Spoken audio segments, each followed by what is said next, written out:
તો કરચલા બનાવવા માટે સૌથી પહેલાં આપણે એક કઢાઈ લઈ લીધી છે. એની અંદર આપણે 4 થી 5 મોટી ચમચી જેટલું તેલ લઈ લેવાનું છે.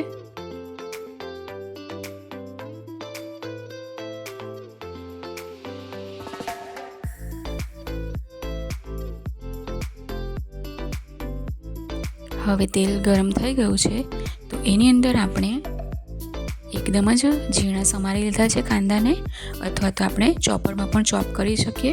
હું અહીંયા હમણાં ચોપરમાં જ ચોપ કરી લીધા છે એકદમ ફાઇન. એ આપણે લઈ લીધા છે. મોટી સાઈઝના 2 લેવાના છે.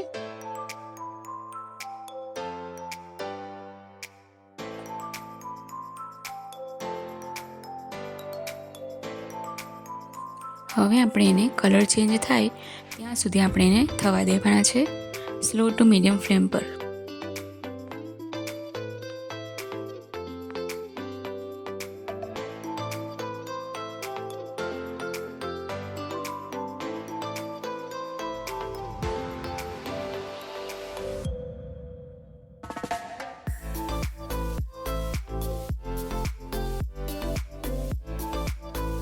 તો જોઈ શકાય છે હવે એકદમ પિંક કલર થઈ ગયો છે કાંદાનો.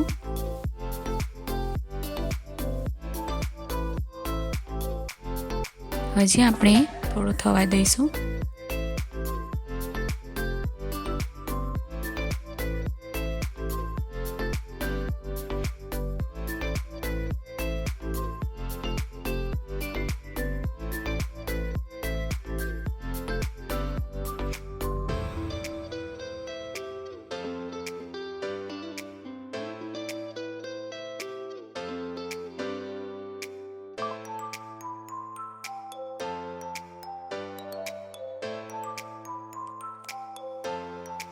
તો હવે ગોલ્ડન બ્રાઉન જેવો થઈ ગયો છે.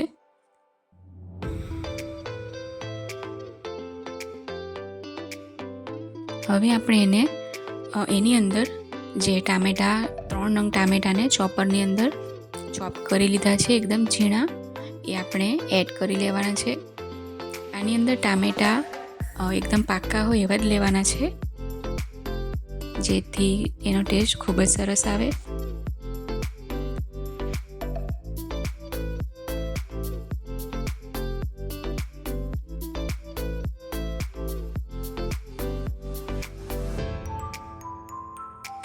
હવે ટામેટા બરાબર ચડી જાય ત્યાં સુધી આપણે એને થવા દેવાનું છે.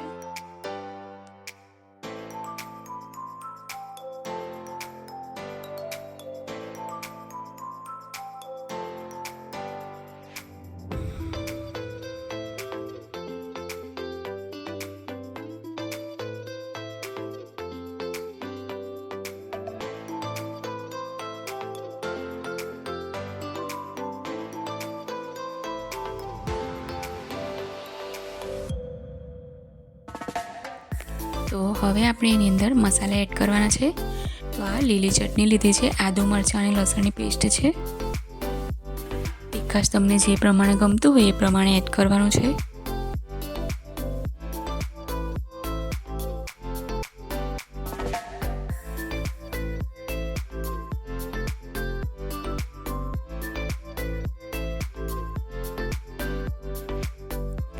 સાથે જ આપણે આ કાશ્મીરી લાલ મરચું લીધું છે,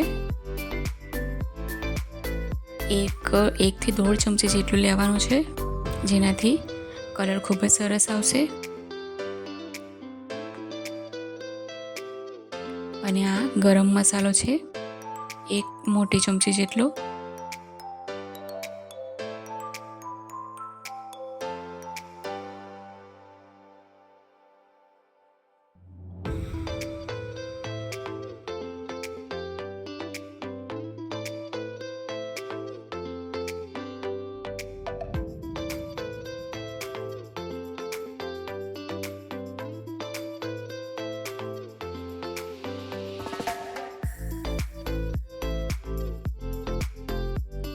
હવે આ બધા મસાલામાંથી તેલ છૂટું પડે ત્યાં સુધી આપણે એને થવા દેવાનું છે. હળદર આપણે એકદમ જ ચપટી જેટલી જ એડ કરવાની છે, કારણ કે કરચલા જ્યારે આપણે મૂક્યા હતા સાફ કરીને ત્યારે મીઠું અને હળદર નાખીને રવા દીધા હતા, એટલા માટે.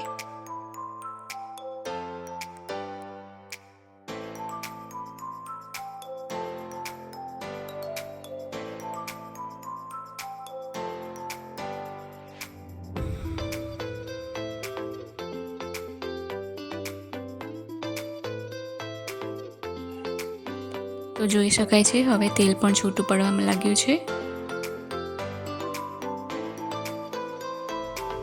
ખૂબ જ સરસ એવું તેલ છૂટું પડી ગયું છે અને મસાલો રેડી છે. તો હવે આ કરચલા છે, ઘણા લોકો એને કેકડા પણ કહે છે, અમે અહીંયા કરચલા બોલીએ છીએ. તો એને આપણે બરાબર સાફ કરીને મીઠું અને હળદર નાખીને રવા દીધા હતા. તો એ હવે આપણે આમાં એડ કરી લેવાના છે.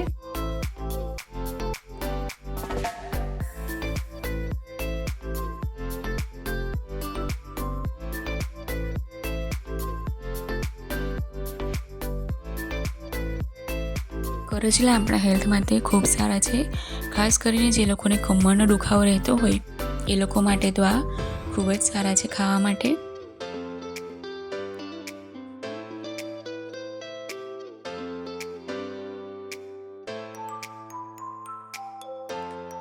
તો હવે આની અંદર આપણે 1 થી 1.5 ગ્લાસ જેટલું પાણી એડ કરી લીધું છે અને મીઠું તમારા સ્વાદ પ્રમાણે એડ કરી લેવાનું છે. જ્યારે હું એ કરચલાને હળદર અને મીઠું મેં એડ કર્યા હતા એટલે ગ્રેવીમાં એડ નથી કર્યું, એટલે તમારે પછી ગ્રેવીની અંદર એડ કરવું હોય તો તમે કરી શકો છો.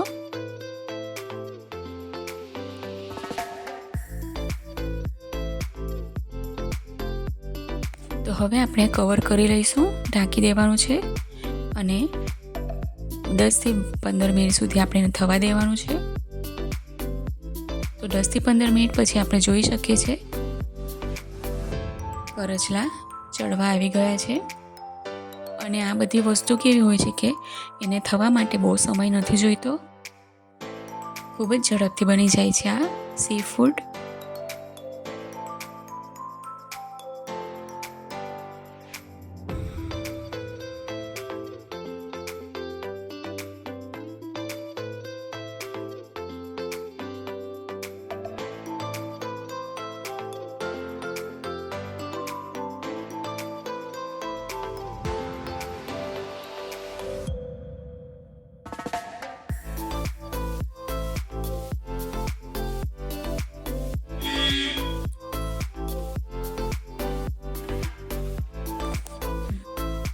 તો હવે આપણે જોઈ લઈશું.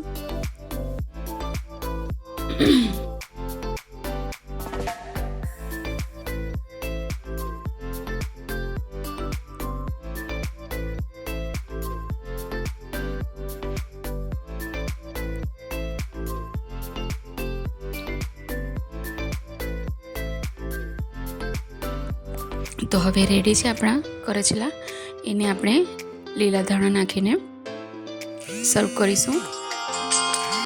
તો હવે આપણે ધાણા નાખી દીધા છે અને સર્વિંગ માટે રેડી છે.